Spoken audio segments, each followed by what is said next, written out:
ఈరోజు ఎలా అయినా అనుకు నా మనసులో మాట చెప్పేయాలి. వాడు ఎప్పుడెప్పుడు ఆ మాట చెప్తాడు అని ఎదురు చూస్తున్నా.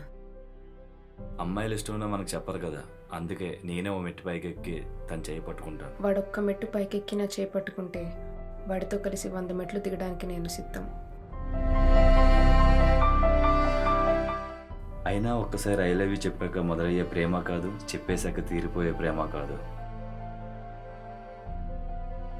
ఒక్కసారి వాడి మనసులో మాట చెప్తే 7 జన్మల ప్రేమతో వాడికి తోడుగా ఉంటా.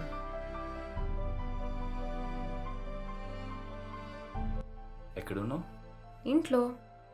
నీతో మాట్లాడాలి. వస్తున్నా.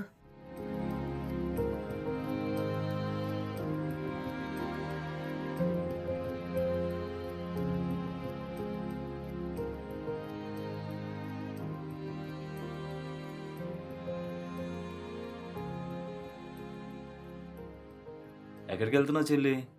విక్కీ కాల్ చేశాడన్నయ్య, కలవాలన్నాడు. ఈరోజు ప్రపోజ్ చేస్తారని అనుకుంటున్నావా? ఎక్స్పెక్ట్ చేస్తున్నా. ఖచ్చితంగా విక్కీని కరెక్ట్ అనిపిస్తేనే యాక్సెప్ట్ చేయి. విక్కీ ఈజ్ ఆల్వేస్ పర్ఫెక్ట్ అన్నయ్య. తన positive attitude, caring nature, unconditional love, I want him అంతే. రిలేషన్షిప్లోకి వెళ్ళకముందు అన్ని పాజిటివ్గా, పర్ఫెక్ట్గా, అన్కండిషన్గా ఉంటాయి. కానీ రిలేషన్షిప్లోకి వెళ్ళాక ఇంపర్ఫెక్ట్గా, ఇంపేషెన్స్గా, ఇన్సెక్యూర్గా అనిపించవచ్చు. కొన్ని నెగిటివ్ ఎమోషన్స్ తోడవుతుంటాయి. కనుక విక్కీలో ఉన్న మరో కోణాన్ని కూడా లవ్ చేసే మెచ్యూరిటీ నీకుంటే తన లవ్ని యాక్సెప్ట్ చేయి. ఓకే, థ్యాంక్ యూ అన్నయ్య. నువ్వెక్కడికి? అను దగ్గరికి. ప్రపోజ్ చేయడానికా? అవును. అన్నయ్య, నువ్వు అనుని ఎంతగా లవ్ చేస్తున్నావో నాకు తెలుసు. కానీ అంతే ప్రేమని తను నీకు తిరిగి ఇవ్వలేకపోవచ్చు. అది నువ్వు యాక్సెప్ట్ చేయగలిగితేనే తనని ప్రపోజ్ చేయి.